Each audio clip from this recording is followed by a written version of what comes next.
December 1st, 1944. Dawn breaks over Thiaroye camp near Dakar, Senegal. African soldiers who had helped liberate France from Nazi occupation are about to face French bullets for demanding their pay. Nous avons l'indemnité de combat de 10 francs par jour pendant toute la durée de notre captivité. During World War II, over 1 million Africans took part in liberating Europe from Nazi Germany. Now, what is actually ironical in this is that the Allies used colonized people in Africa to fight for freedom. But that's not the issue. During Victory Day, US commanders refused that African soldiers should march into France because of the color of their skin. But that's not even the problem. These guys, they handled that one with ease. What was more pivotal here is what actually occurred 4,000 kilometers away from Paris. Now, some months after the Victory Day, when Senegalese soldiers had returned to Senegal, there is a camp which is about 15 kilometers away from Dakar called Thiaroye. On the morning on the 1st of December 1944, Senegalese veterans gathered in the camp demanding their pay. It's been nearly 80 years since hundreds of black West African soldiers who fought for France's freedom against Nazi Germany during World War II were killed by their fellow white French officers in Senegal in 1944, in what is known as the Thiaroye Massacre. This is the story of how France treated its black soldiers and took their lives because they demanded their rights. How it then covered it up and erased it from school curriculums, attempting to deny history and lighten the nation's conscience. La France a appuyé mon père et ses camarades. Je cherche la reconnaissance des faits, tout simplement. Their last words before they gave up was that Africa will truly be free one day. 80 years later, something extraordinary is happening. Those soldiers' words are coming true. So slowly the African nations started getting annoyed. All these factors have influenced Chad's latest move. All these former French colonies were dealing with a common problem. Yesterday it lost its last remaining base in the Sahel region. It has been asked to get out of Chad. And then they kicked out the French troops as well.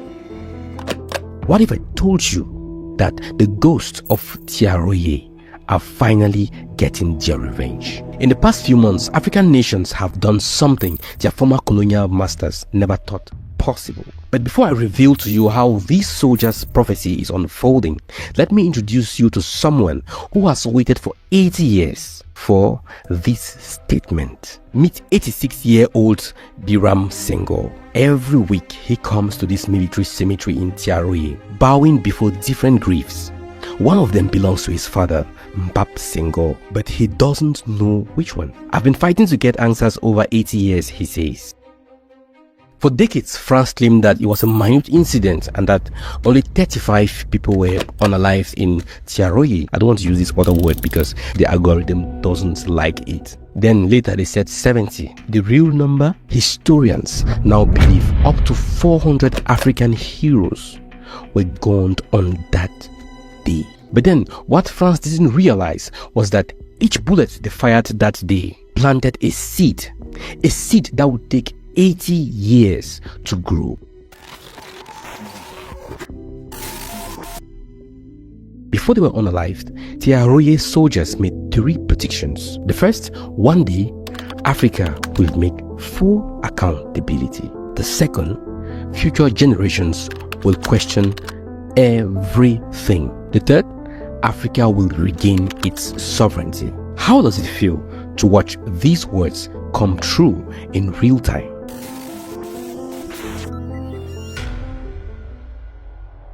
One day, Africa will demand full accountability. These words, spoken in 1944, are echoing through time. In December 2024, Senegal's new president, Bassirou Diomaye Faye, did something unprecedented. Standing on the very ground where those soldiers fell, he demanded France release all its archives about the massacre. But watch this carefully. Here is where it gets interesting. Notice how France's response hasn't changed for 80 years. In 1944, they said only 35 died in a mutiny. In 2024, Macron called it a cry of anger that ended in bloodshed. But President Faye had an ace up his sleeve that those soldiers could only dream of. He didn't just demand the truth, he ordered all French troops to leave Senegal. There are rumblings from another former French colony, Senegal. Senegal's president has also taken aim at French troops. He says their time is almost up. So it looks like things will get worse for Paris in the days to come. Then he asked the question that sends shockwaves to Paris. Will France accept a Senegalese military base on their soil? Can you feel the power shift in this simple question? I know how this prophecy has come true. Watch what is happening across French-speaking Africa. In Mali, President Goïta is saying, we reject partnerships based on submission. In Niger, the leaders are saying, our resources belong to our people. In Burkina Faso, President Traoré said, the time of taking orders from Paris is over. Are you seeing the pattern? These young leaders are fulfilling their grandfather's prophecies. They are questioning the CFA franc system. I don't want to get into details. That's a story for another day. They are questioning military arrangements, resource contracts, and even France's version of history. And then you have us. Africa is now telling the story. What I'm doing now, I'm telling you the African story, the African way.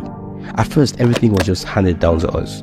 The French will write our history and give us that we helped you in the past, we did this in the past. They won't include things like the Thiaroye incident, which Africans are now insisting that they want to see all the details about this. The prophecies on the 1st of December 1944 keep coming true, and there is a pattern across French-speaking Africa. But then, the most shocking fulfillment was yet to come.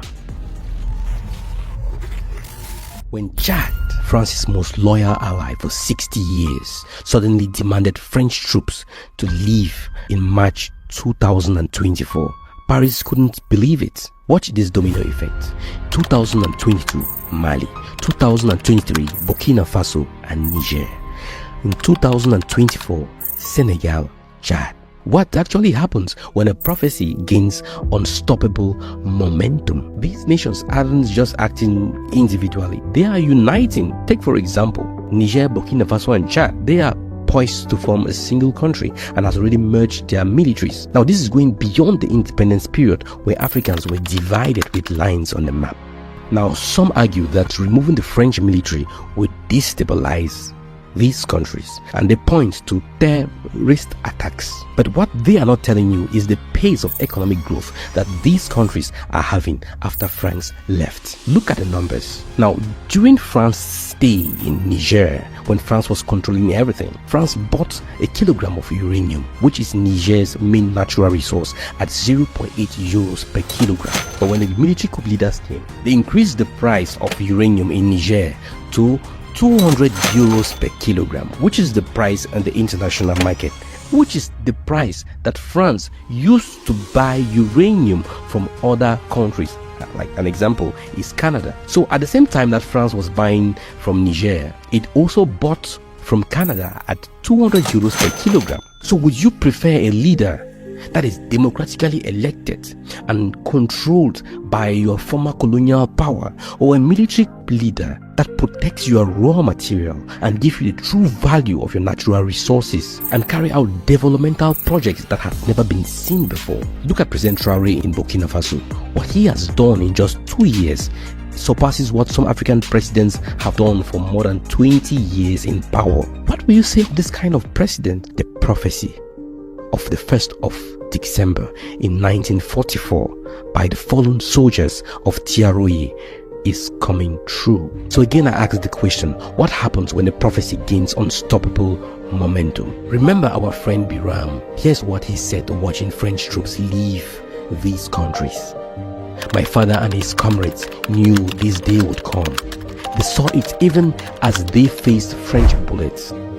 The soldiers at Thiaroye didn't just predict the future, they helped create it. Their resistance planted seeds of change that took 80 years to grow. Today's leaders aren't just fulfilling a prophecy, they are writing the next chapter of African history, and we are there to document it. What prophecies are we making today that will shape the next 80 years? What we should remember is that this is not a revenge.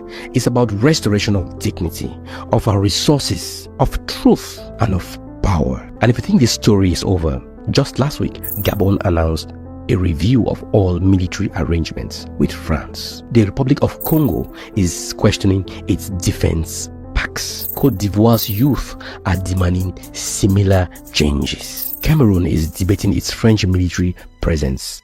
France still has military bases in 14 African countries. The CFAE system is still controlling 14 economies in Africa.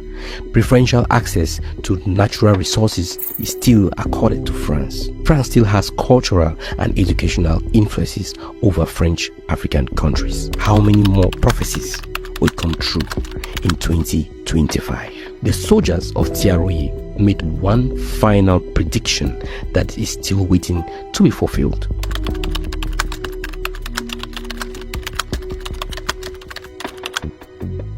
One day, Africa won't just be free from French troops. It will be free from all colonial systems. Watch carefully, because more African nations are questioning old agreements. New generations of leaders are emerging. Economic partnerships are shifting eastward. Pan-African corporations is growing stronger. The soldiers of Tiaroye didn't just predict change. They started a revolution that took 80 years to complete. And if you think their last prophecy about total economic independence sounds impossible, remember, they were right about everything else. So join us next week as we explore which African nation might be next to fulfill these prophecies. Subscribe and hit the notification bell. If you haven't liked this video, I don't know what you're waiting for, because we produce everything you need to know to be free. Now, freedom is not the absence of war, but the capability for you to do whatever you want to do.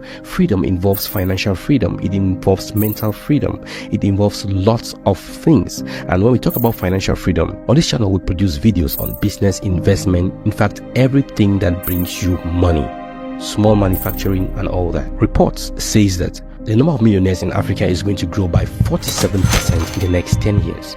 And we want you to be part of it. That's why we produce videos on personal finance and manufacturing, so that you become part of it. We also produce videos about geopolitics, because you can't actually make money without knowing what is going on around you.